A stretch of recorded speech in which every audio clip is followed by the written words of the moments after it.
Good evening बच्चों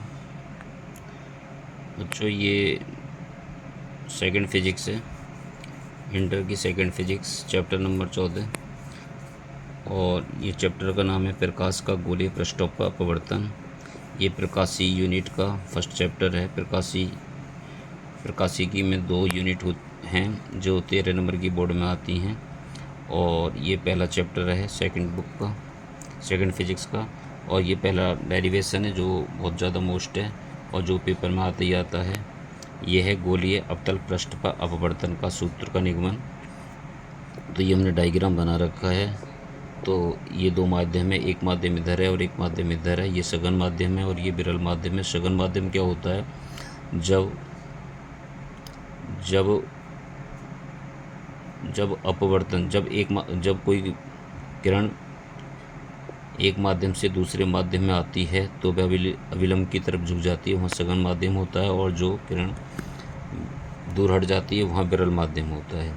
तो बच्चों ये सी और ए एक ये नॉर्मल है और यहाँ ऑब्जेक्ट रखा है। इसकी जो किरण जाएगी, जब जब दूसरे माध्यम में जाएगी तो वह अविलंब की तरफ झुक जाएगी।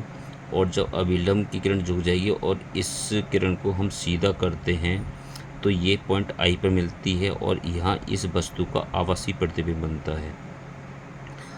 तो और ये एंगल हमारा आर हो जाता है और ये एंगल ये हमारा क्या हो गया? ये आई हो गया। और ये जो छोटा सा एंगल देख रहे हो, ये मैंने जो एरो लगा रखा है, ये वाला एंगल, तो ये एंगल कौन सा है? ये आर है। और ए से हम इस पर एक लंब डालते हैं जिसको हमने एच लिख दिया है। लेंस की सारी जो डिस्टेंस है इधर, वो सारी ऋणात्मक होंगी, माइनस में होंगी। और ये ऑब्जेक्ट है, ऑब्जेक्ट की पी से जो डिस्टेंस है वो माइनस के यू है। और ये आभासी प्रतिबिंब, इसकी डिस्टेंस माइनस बी है। और ये वक्रता केंद्र है, इसकी डिस्टेंस क्या है? ये दूरी है माइनस के आर। अब यहाँ से डेरिवेशन चालू करते हैं। अब आप एंगल देखिए, त्रिभुज ओ सी ए में, ओ सी ए में। अब ओ सी ए में तुम देखोगे तो ये लाइन आप अपने माइंड में ख़त्म मानिए।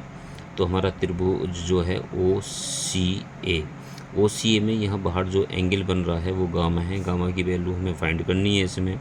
तो गामा की जो वैल्यू होगी वो क्या होगी? इस एंगल और इस एंगल का योग होगा। तो गामा बराबर क्या हो जाएगा? एल्फ़ा प्लस आई। गामा बराबर हो जाएगा एल्फ़ा प्लस आई। और इसमें से हमें आई की वैल्यू निकालनी है। जब हम आई की वैल्यू निकालेंगे, ये मैंने निकाल रखी है, देखो आई बराबर कितना हो जाएगा? गामा माइनस एल्फ़ा हो जाएगा। और ये हमारी इक्वेशन फर्स्ट तैयार हो गई। इसी तरीके से आई सी ए लेंगे। अब त्रिभुज आई सी ए में हमें कौन सी वैल्यू निकालनी है? हमें इसमें गामा निकालना है। अब आई सी ए में क्या हो जाएगा? यहाँ देखो आर बन रहा है, ये एंगल आर है। तो जो गामा हम निकालेंगे तो ये एंगल और ये एंगल, इनका दोनों का योग गामा के बराबर होगा। तो ये मैंने देखो लिखा है गामा, ये हो गया gamma equal beta plus R. तो ये आर की वैल्यू गामा माइनस बीटा आ गई और ये समीकरण 2 आ गई। फिर लेते हैं हम स्नेल के नियम से। स्नेल का क्या नियम है? स्नेल का नियम है N2 अपॉन N1 बराबर sine I upon sine R.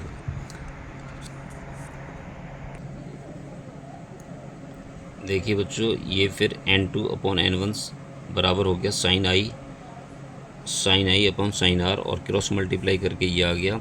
और माना साइन आर की वैल्यू किसके बराबर होगी? आर के बराबर होगी। और साइन आई की वैल्यू किसके बराबर होगी? आई के बराबर होगी। तो ये मान रखने के बाद में हमने क्रॉस मल्टीप्लाई कर दी। तो ये हो गया N2 आर इक्वल N1 आई। तो ये इक्वेशन 3 हो गई। अब समीकरण 1 और 2 से इनकी वैल्यू रख दी। तो हमें समीकरण ये हमने इनके मान रख दिए। N2 यहाँ आई था तो हमने इसका आई का मान रख दिया गामा माइनस बीटा। देखो आई की वैल्यू कितनी? Gamma minus alpha. Gamma minus I की वैल्यू यहाँ रखी है, देखो गामा माइनस एल्फ़ा, और आर की वैल्यू रखी है गामा माइनस बीटा। तो अब हम क्या करेंगे? अभी इसके ब्रैकेट खोलते हैं। देखो बच्चों, ये ब्रैकेट खोलकर ये इक्वेशन प्राप्त हो गई है। इसमें क्या है? गामा को गामा की तरफ लाएंगे। ये गामा यहाँ है तो गामा को गामा की तरफ लाए तो ये प्लस का उधर आके माइनस का हो गया और इसको हम इधर ले आए। इसमें क्या हो गया, इसमें हमने गामा कॉमन बन रहा है तो गामा हमने कॉमन ले लिया। अब ये इक्वेशन हमारी 4 प्राप्त हो गई। अब हमारे एक अल्फ़ा, बीटा और गामा की इनकी वैल्यू हमें फाइंड करनी है। तो अल्फ़ा की वैल्यू वही होगी जो tan अल्फ़ा की वैल्यू होती है। tan अल्फ़ा बराबर लाल बटे कक्का के अनुसार हम निकाल देंगे। तो tan अल्फ़ा बराबर हो जाएगा लंब बटे आधार। तो अल्फ़ा बराबर हो जाएगा h बटे माइनस यू। h बटे माइनस यू कहाँ से आ गया, ये देखिए डायग्राम। अल्फ़ा हमारा यहाँ बन रहा है तो इसका लंब क्या हो गया, इसका लंब h हो गया और इसका आधार क्या हो गया, इसका आधार हो गया हमारा माइनस का यू। तो हमने अल्फ़ा बराबर रख दिया माइनस h बटे यू। इसी तरीके से हम बीटा की वैल्यू निकालेंगे। तो बीटा की वैल्यू क्या निकल कर आएगी, बीटा की वैल्यू आ जाएगी बीटा बराबर tan बीटा बराबर l बटे a। तो बीटा बराबर हो जाएगा h बटे माइनस का v। इसी तरीके से गामा की वैल्यू निकालेंगे, गामा बराबर हो जाएगा tan गामा बराबर l बटे a।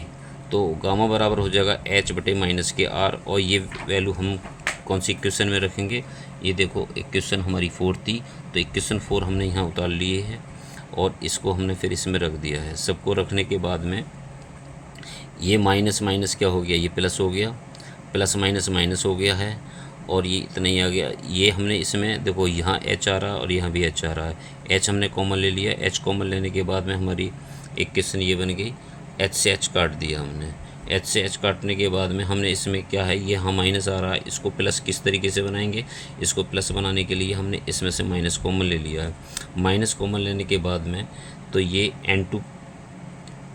n2 माइनस में है, जो माइनस कॉमन ले लेंगे तो माइनस माइनस प्लस हो गया और n1 किसका हो गया, माइनस का। तो माइनस माइनस क्या हो गया, प्लस। तो ये आ जाएगा हमारा n2 upon v minus n1 upon u equal 1 upon r n2 minus n1। जब इसकी मल्टीप्लाई इसमें करेंगे तो ये आ जाएगा n2 upon v minus n1 upon u equal आ जाएगा n2 minus n1 upon r। ये हमारी इक्वेशन क्या बन गई, ये 5 बन गई। किसी में यहीं तक डेरिवेशन मांगते हैं तो ये हमने हो गया। थोड़ा सा और एक लाइन का डेरिवेशन और रह गया है, उसको अभी बताते हैं आपको। समीकरण जो हमारी इक्वेशन 5 बनी थी उनके अंश और हर, अंश ऊपर होते हैं और हर नीचे वाला होता है। तो अंशों को n1 से भाग कर देने पर तो हमने n2 upon n1, n1 upon n1, n2 upon n1 minus n1 upon n1 और बटे में जो था वो हमने लिख दिया। We know that n2 upon n1, n2 बटे n1 बराबर होता है n। तो n2 बटे n1 बराबर क्या लिख देंगे, n। तो n बटे v माइनस 1 बटे क्या हो जाएगा, n1 से n1 कट गया एक बार तो 1 बटे u आ गया बराबर क्या हो गया, n माइनस 1 अपॉन r हो गया। ये पूरा डेरिवेशन यहाँ ख़त्म हो जाता है। बस हमको इतना ही करना है बच्चों। मैं उम्मीद करता हूँ कि आपकी समझ में आ गया होगा। यदि आपकी समझ में आ गया होगा तो चैनल को सब्सक्राइब करिए और लाइक करिए। और आपने ये वीडियो देखी इसके लिए थैंक यू और गुड नाइट।